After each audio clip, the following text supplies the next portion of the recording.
I'm Ambroise. I am a software developer at a London, Paris-based startup called Theodo UK. We help clients solve their problems through digital solutions. But I'm here to talk about something quite different to my day-to-day routine. It's a pet peeve of mine. It's a deep learning technique called neural style transfer. And you can produce some very artistic, impressive results with it. So to illustrate this, I have a picture of Gandalf the Grey. I have a Picasso painting. And when you cross over the two, well, you get a more colorful Gandalf. And it transfers elements of style as well as textures and shape. And when researching applications for that, I stumbled across a Russian website called Instagram. So it does filters with neural style transfer. And I felt like I had to share the next picture because it was just simply too good. The caption was in Russian, so I can't translate it for you. But you get a good idea of what you can conserve in terms of style. So the painting at the bottom, which is the one which is used for styling, you can see cracks which are replicated in the new image. The faces as well are transferred over, and you get quite impressive results. And some teams have taken that concept a bit further. So there was a collaboration between Adobe and Cornell University, and they did something called deep photo style transfer. So they took it a step further. So on the left, you have the original photo. In the middle, you have a styling photo. And on the right, you get the result of a combination of the two. And you can get some very impressive results. If you don't think you can see from where you're sitting, but if you were to zoom in on the bottom image, so I have a gray, sort of gray day, a city by day. I have a city by night. And when I combine the two, if you could zoom into the picture, the same lights which are on during the day end up being on also during the night. So the finesse of the detail you can capture is very impressive. And that same team, just 2 months ago, published a new paper. So Benedict Cumberbatch is one of my favorite actors. I think he would do a wonderful Mona Lisa. But you can see what they've managed to achieve. You can crop a picture, put it on a painting, and then blend it seamlessly. So you have a spaceship on Van Gogh's Starry Night, where you have Benedict Cumberbatch as Mona Lisa. And you have a Spartan mural painting with a Captain America shield. And both the texture and the look and feel of the image are maintained. You wouldn't be able to tell the difference for some of them. So I'm going to go over a few things. I'm going to dive a bit into technical. I'm going to explain convolutional neural networks, a basic overview, because their properties are going to help me talk about NST. So I'm going to abbreviate neural style transfer to NST because I'll be saying quite a lot. And I've made my own implementation of it, and I'm going to talk about the lessons I've learned while doing that. And I'm going to conclude on limitations and future prospects of that technology, and they're very impressive. Just to cite one of them for Yux Net-a-Porter, they managed to transfer the style of dresses over to other dresses to create new fashion wear. So I'm going to explain the convolution operation, which is a big part of the convolutional neural network. And if you picture an image and a filter, a 3x3 filter, gets run through the image, there's an arithmetic operation, and you reconstruct a new convolved image. So to illustrate that, at the bottom, I have a vertical filter, vertical edge detector, sorry, and it's 9 pixels. And when I run it through the image, I have a new convolved image in which the vertical edges are strongly polarized. And this is what a convolutional neural network learns. It learns the filters it needs to interpret an image. So I'm going to use the example of a classifier. At first sight, you might think that why am I talking about classifiers? This is a completely different thing, neural style transfer. But they have some interesting properties, and we're going to use these properties to build our NST algorithm. So the first thing about a classifier, so if I give it an image of a car as an input, so 224 by 224 image in pixels, 3 in depth because you got values for red, green, and blue, and I run it through the first layer of my network, I get a 224 by 224 by 64 volume. So why did it go from times 3 to times 64? It's because I ran it through 64 different filters. I got 64 alternate representations of my image. And if you repeat that process enough times, along with other operations such as pooling and normalization, eventually you narrow down the amount of raw information to a vector of 1,000 values, for instance. That means that my network is classifying for 1,000 different classes. So if I run it, if I run an image of a car through it, it could be that one of these classes is a car. It'll be a big value for that class. And what my network is telling me, hey, I'm 97% sure that this is a car. We're going to take also a peek inside the CNN to know what's happening at the different layers. So if I look at the first input layer, if I plot the filters, I get these shapes. So what that tells me is that the first layer starts looking for very fine geometries, things like edges, diagonals, color contrast, very low resolution information.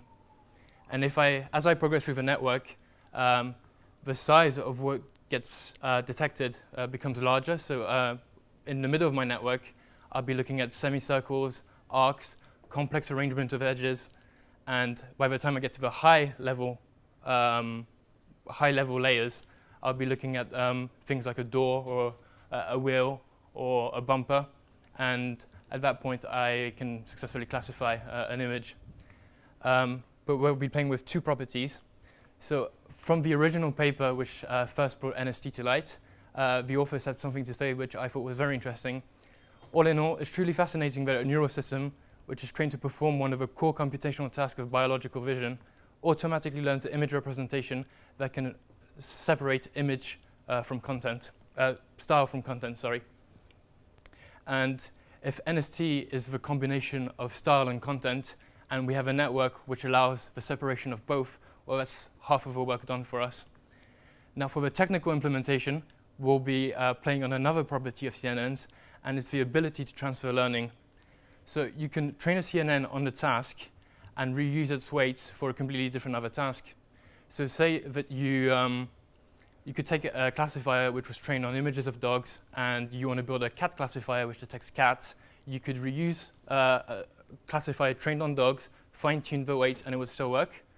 Or if you wanted to use some of the weights in the layers, you could decide to take a pre-trained model, cut off the last 6 layers because you don't need them, and build your own model on top of that, and it would still work too. So it's very impressively malleable. The reason being is CNNs tend to learn similar things. So for the input layers, you will see the same patterns of edge detectors popping up. For the middle layers, you'll see the same patterns of more complex geometries popping up. And it's only really the latter layers which change. So how do you set up your own network? There's loads of frameworks which can help you. If you're someone which is beginning to dev, or you want to take it as a hobby, 10 lines of code with the right framework can really get you started. So I'm just taking that code snippet from Keras. Keras can use TensorFlow. And what this illustrates is with 10 lines of code, you can load a model, have it with pre-trained weights from given by the open source community, and you can select the weights at any layer you want. So that's half of the work done for you. And what the rest is going to be implementing NST is, so you know that the earlier layers deal mainly with texture, and you know that the latter layers deal mainly with content. So what you're going to be doing is you're going to be optimizing for both. You have 2 loss functions, one which seeks to so you have an input image, which is random noise. You have a styled image, which is what you want it to be styled to, and you're going to optimize style using the values of the earlier layers. And then you have the random noise image and the content image, and you're going to be optimizing that same image with the values of the content layers. And eventually, with enough iterations, well, you get quite an impressive result. So when I started implementing it, the hardest part is fine-tuning your network, getting the right parameters, selecting from the right layers. And so that's the original image. That was me trying to put an emphasis on content, and I've lost the faces of the people somewhere in the training. And that one was me putting an emphasis on style, and I've lost, well, all the information I had. One tip I would give is, because it's hard to find these hyperparameters, you need to parallelize as many models as you can. Reason being is, when you're training a classifier, your classifier will tell you, I'm 96% accurate, or I'm 98% accurate if I tweak that. with NST, you're just judging the aesthetic quality of the image. So there's no way of knowing that that image is objectively better than that one. You just have to run a lot of examples, pick the best, and just go with it. Also, when I tried it on my home computer, it was very painful. It takes a lot of memory.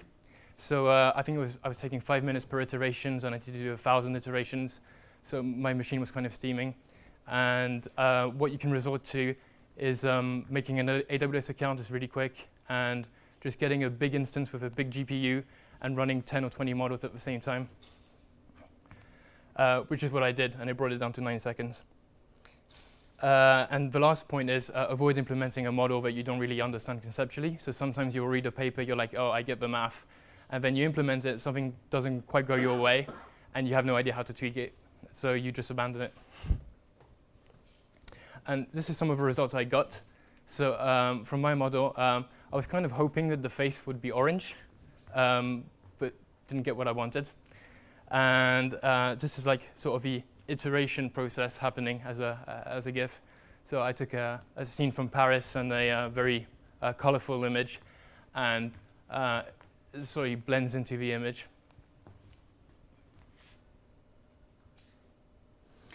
So now about the limitations is there's ways of sort of short-circuiting that iteration process, have something which gives you instantly a style, but then the trade-off is, well, either the quality is not that good, or you can only apply it to one style, you can only have it run on one style. If you have a very fast model and you can do many styles with it, usually the quality is quite crap.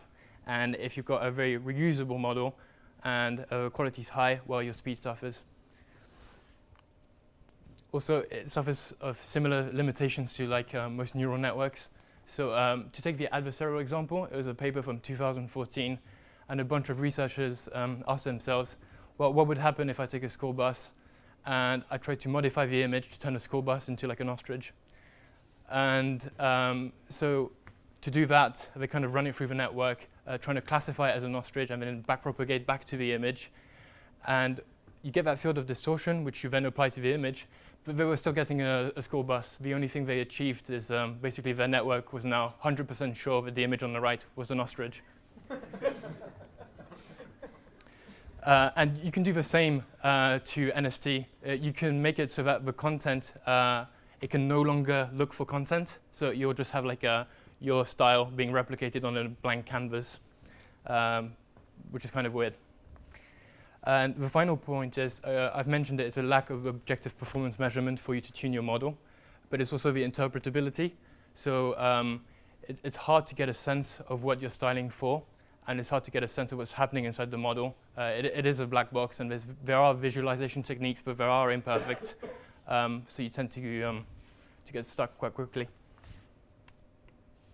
But what are some interesting prospects? So there's the social media one. Obviously, if you want to share images with like nice filters and stuff, it's quite nice. I think it's kind of boring, that one. I'm more interested in the creation ones.